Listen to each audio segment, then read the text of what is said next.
ഇതൊരു സാധാരണ നിലക്കുള്ള പ്രക്ഷോഭമായി കണക്കാക്കാൻ പറ്റുന്ന ഒന്നല്ല. നമ്മുടെ സംസ്ഥാനം എത്തിപ്പെട്ടിട്ടുള്ള ദുരവസ്ഥയാണ് ഇത്തരമൊരു പ്രതിഷേധത്തിനിടയാക്കിയിട്ടുള്ളത്. അന്യായമായ സ്ഥലം മാറ്റം അത് ഏത് രീതിയിൽ ജീവനക്കാരെ ബാധിക്കുന്നു എന്നതിൻ്റെ തെളിവുകളാണ് ഇതിനകം കേരളത്തിൽ ഈ രംഗത്ത് സംഭവിച്ചിട്ടുള്ള മരണങ്ങൾ. നമ്മുടെ കേരളത്തിലെ സിവിൽ സർവീസ് പൊതുവിൽ കുറെ കാലമായി നല്ല സംതൃപ്തമായ അന്തരീക്ഷത്തിലായിരുന്നു. സ്ഥലം മാറ്റം കൃത്യമായ മാനദണ്ഡങ്ങളുടെ അടിസ്ഥാനത്തിലാണ് നടന്നിരുന്നത്. ഇവിടെ ഒരു മാനദണ്ഡവും പാലിക്കേണ്ടതില്ല. തങ്ങൾക്ക്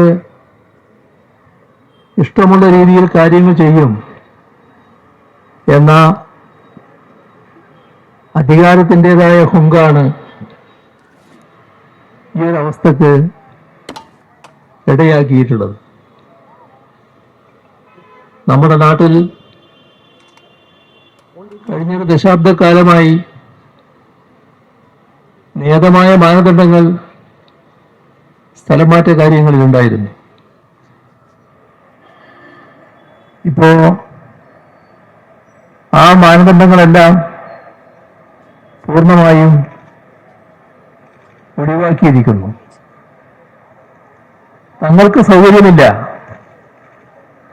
എന്ന് പറഞ്ഞാൽ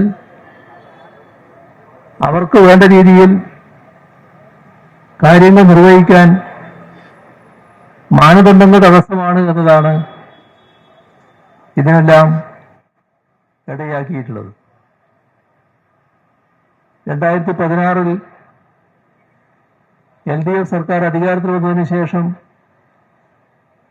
2017 ഫെബ്രുവരിയിൽ കേരളത്തിലെ ജീവനക്കാരുടെ ഇടയിലുള്ള സ്ഥലമാറ്റ കാര്യങ്ങളിൽ പൊതു മാനദണ്ഡം നിശ്ചയിച്ചിരുന്നു. മാത്രമല്ല, എല്ലാവരുടെയും അനുഭവത്തിലുള്ളതാണ് ഓൺലൈനിലൂടെയുള്ള സ്ഥലമാറ്റമടക്കം നടപ്പാക്കിയത്. അത്തരമൊരു സംസ്ഥാനത്താണ് ഇപ്പോ 10,000-കണക്കിന് ആളുകളെ തോന്നിയതുപോലെ സ്ഥലം മാറ്റം നിലയുണ്ടായിട്ടുണ്ട്. അടുത്ത ദിവസം കണ്ടൊരു കണക്ക് 40,000 പേരെങ്കിലും ഈ രീതിയിൽ തലങ്ങും വിലങ്ങും സ്ഥലം മാറ്റപ്പെട്ടിട്ടുണ്ട് എന്നാണ്. അതിലുള്ള ഒരു ഹതഭാഗ്യയാണ് ഹെൽത്ത് ഇൻസ്പെക്ടറായ ദീപാലേഖ. അവര് പല വിധത്തിലുള്ള സ്ഥലമാറ്റങ്ങൾക്കിടയായി നേരത്തെ. വീണ്ടും സ്ഥലം മാറ്റം നിലവന്നു. ഈ സ്ഥലമാറ്റങ്ങൾക്കെതിരെ ബന്ധപ്പെട്ട അധികാരികളുടെ അടുത്ത് അവർ അവരുടേതായ പരാതി ഉന്നയിക്കുകയും ചെയ്തിരുന്നു. ഒന്നും കേൾക്കാൻ തയ്യാറായില്ല. വീണ്ടും സ്ഥലമാറ്റം നിലവന്നു. അതറിഞ്ഞപ്പോഴാണ് കുഴഞ്ഞു വീണ് മരിക്കുന്ന സ്ഥിതിയുണ്ടായി. ദീപാലേഖയുടെ മരണം ഈ സ്ഥലമാറ്റത്തിന്റെ ഭാഗമായി സംഭവിച്ചതാണ്. എത്രമാത്രം ക്രൂരമായ നിലപാടാണ് നടക്കുന്നത് എന്നാണ് നാം കാണേണ്ടത്. ഇതിന്റെ തന്നെ മറ്റൊരു ഭാഗമാണ് പരിയാരം മെഡിക്കൽ കോളേജിലെ രാധാമണി ഡോക്ടർ. അവര് ദശാബ്ദങ്ങളായി അവിടെ ജോലിയെടുക്കുകയാണ്.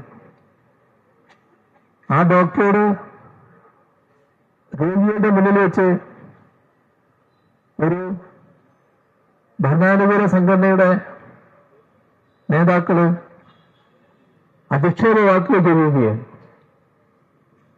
അവർക്ക് കേൾക്കാൻ പറ്റാത്ത രീതിയിലുള്ള അസഭ്യം അവരുടെ നേരെ വിളിച്ചു പറയുന്നു.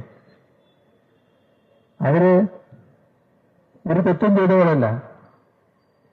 പക്ഷേ ഭരണത്തിന്റെ ഹുങ്ക് അത് പ്രകടിപ്പിക്കുകയായിരുന്നു. തങ്ങൾ ആഗ്രഹിക്കും വിധം കാര്യങ്ങൾ നിർവഹിക്കാൻ നിങ്ങൾ ബാധ്യസ്ഥയാണ് എന്ന വികാരമാണ് ഭരണാനുകൂല സംഘടനാ നേതാക്കൾക്കുണ്ടായത്. അതിന്റെ ഫലമായി അവിടെ തന്നെ അവർ കഴിഞ്ഞു കൂടുകയാണ്.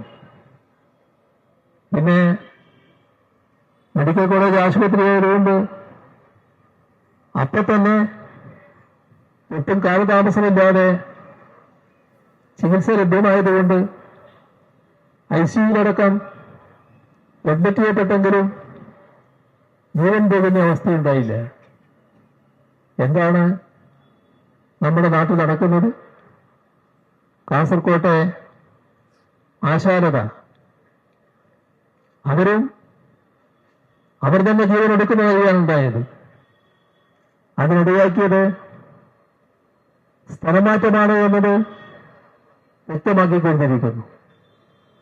ഇത്തരത്തിലുള്ള ദൗർഭാഗ്യകരമായ സംഭവങ്ങൾ ഒരു സിവിൽ പോലീസ് ഓഫീസർ കോഴിക്കോട് സുബിൻലാൽ, അദ്ദേഹത്തെ നിലവിലുള്ളിടത്ത് നിന്ന് 40 കിലോമീറ്റർ അകലെ സ്ഥലം മാറ്റുകയാണ്. ആ സ്ഥലമാറ്റം ആ മനുഷ്യനെ തളർത്തുന്നു, കുഴഞ്ഞു വീഴുന്നു, മരണം സംഭവിക്കുന്നു. എന്താണ് നടക്കുന്നത് നാട്ടിൽ? എന്തിന്റെ പേരിലാണ് ഇതെല്ലാം നടക്കുന്നത്? അത് ജീവനക്കാരെ പല രീതിയിൽ അങ്ങോട്ടും ഇങ്ങോട്ടും തട്ടിക്കളിക്കുന്ന രീതി കൃത്യമായ അഴിമതിക്കുള്ള അവസരമാണ് ഒരുക്കുന്നത്.